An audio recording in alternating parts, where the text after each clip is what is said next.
Why do some teams struggle no matter how talented people are? Why do some employees create friction, drama, and performance problems without ever breaking a rule? Why do leaders spend most of their time dealing with the same people over and over again? Here's what almost no one tells you. Most leaders focus on skills. The best leaders focus on behaviors. I spent the last 35 years inside thousands of organizations, and almost every team problem I've ever been called in to improve traced back to that one difference. Not a skill gap, a performance behavior. So if you lead a team or you're running a company from 5 million to 500 million, the next few minutes are going to change how you see every difficult person on your payroll. Because there are 3 employee behaviors that quietly destroy trust, performance, culture, and execution. The scary part, most people don't even realize they're doing them. Today, we're going to discuss the 3 S's. Stubbornness, the lack of coachability. Stuckness, being in effect, and selfishness, ignoring the triple win. Behavior number 1, stubbornness, the lack of coachability. Coachability is the number 1 must-have behavior of every employee. Think about the world we're operating in. Change happens faster than ever. Organizations evolve, customers' expectations evolve, markets evolve, technology evolves. AI is transforming the world by the minute, and if an employee refuses to evolve, the organization suffers. So here's a statement I want you to sit with. You can refine skills. You cannot train and develop someone who refuses to learn. So what does a non-coachable employee actually do? They reject feedback. They defend poor habits. They resist change. They cling to old methods. They dismiss new ideas. They create frustration for leaders, and they slow down innovation. So here's the hidden cost, the one most leaders miss. Eventually, the rest of the team starts asking a quiet question. Why should I improve if they don't have to? And just like that, one non-coachable employee lowers the growth standard for everyone. Now, at its core, lack of coachability is often an ego issue. The person becomes more interested in being right, looking smart, and protecting their image than they are in learning, growing, and improving. The best employees do the opposite. They consistently ask questions. What can I learn? How can I improve? What feedback would make me better? And how can I take my performance to the next level? Which is why I tell every leader I work with this: hire for coachability first. Skills become obsolete. Coachability never does. Now, coachability runs both directions, because how an employee receives feedback is only half the equation. The other half is how you deliver it. And here's the trap. If your feedback lands like an attack, even a coachable person will shut down and look stubborn. So I took this exact feedback framework that I use with executives and built them into a free feedback playbook. It's the difference between feedback that triggers the behaviors we're talking about today and the feedback that actually dissolves them. The link is in the description below. Grab it. The second behavior can even be more dangerous, and most people don't even realize they're doing it.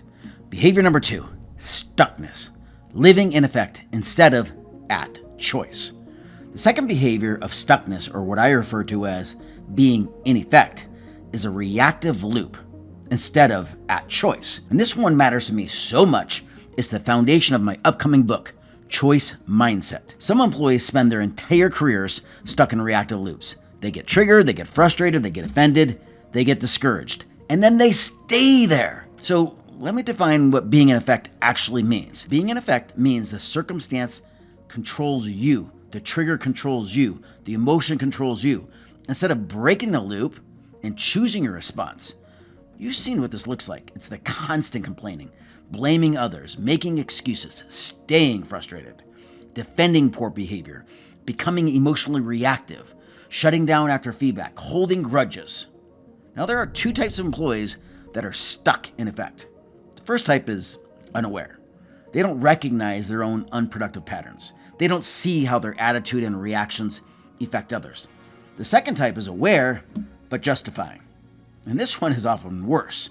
It sounds like this. That's just who I am. I have every right to be angry. They need to change, not me. If they hadn't done that, I wouldn't react this way. But here's the real problem. The issue isn't just the trigger. The bigger issue is the inability to shift. The issue is staying stuck in the loop. The trigger is the match. The loop is the fire. And that's exactly what choice mindset is. Choice mindset is the ability to catch your triggers, challenge your loops, and then make a change. because the most valuable employees aren't the ones who never get triggered. They're the ones who recover quickly. So the questions every employee should learn to ask are these. What am I thinking, feeling, and doing? Is this helping or hurting? What is this costing me and the team? And what choices do I have right now?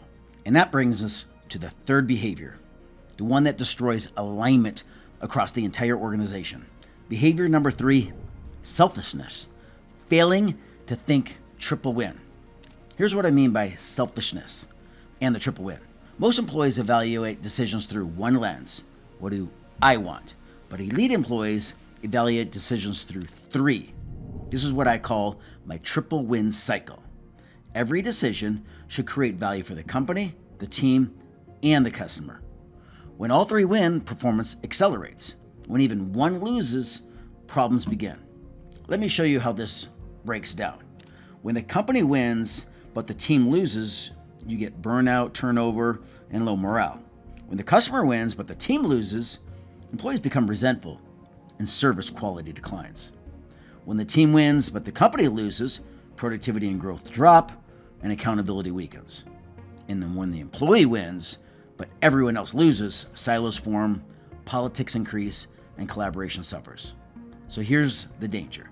Self-focused, selfish employees create local optimization. They solve for themselves. Great employees solve for the entire system. So before any real decision, elite employees ask, how does this impact the company? How does this impact the team? How does this impact the customer? Is this a triple win decision? Because the moment the employee stops thinking about the whole system begins to break. Now step back and look at all 3 together, because they are connected. Stubbornness says, I don't need feedback. Stuckness says, I don't need to change my reactive loops. Selfishness says, I only care about my needs. See the common thread? All 3 are forms of self-protection. All 3 limit growth. All 3 quietly damage the culture. And all 3 create friction, frustration, and underperformance. So let me leave you with a challenge. Which of these 3 behaviors hurts your team the most? Is it the lack of coachability, team members staying in effect, or ignoring triple win thinking? Regardless of how you rank them, here's the brutal truth.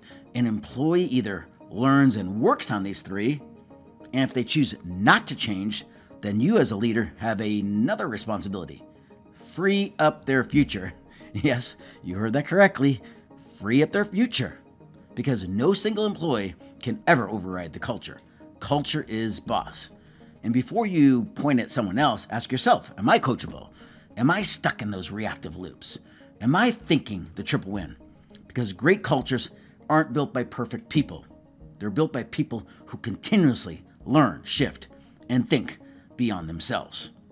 If you want to be the leadership hero of your company, subscribe. I post weekly advice backed by my real experience of 35 years teaching and seeing everything this industry has to offer. You won't find advice like this anywhere else. Now, spotting these 3 behaviors is one thing. Building a team that fully trusts you and your vision is a completely different skill. And there's 5 layers to building that trust. I broke that down in this video here. I'm Michael Saletta. I'll see you soon.